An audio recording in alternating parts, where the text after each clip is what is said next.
বাংলাদেশের নবনির্বাচিত প্রধানমন্ত্রী তারেক রহমানকে অভিনন্দন জানিয়েছেন আমেরিকার প্রেসিডেন্ট ডোনাল্ড ট্রাম্প। 18 ফেব্রুয়ারি হোয়াইট হাউস থেকে পাঠানো এক চিঠিতে ট্রাম্প এই বার্তা দেন। বাংলাদেশের পররাষ্ট্র মন্ত্রণালয়ের এক্স অ্যাকাউন্টে চিঠিটি প্রকাশ করা হয়েছে।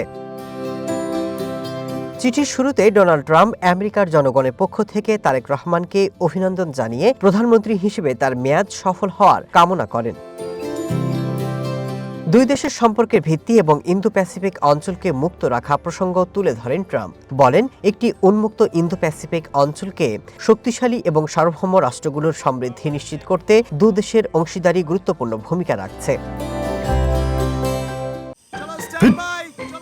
লাইফে কোনো কিছুর গ্যারান্টি নাই, তাই ইন্স্যুরেন্স করুন সিটি ব্যাংকে, কারণ ইন্স্যুরেন্স করলে সিটিতে সুরক্ষা পাবেন নিশ্চিন্তে।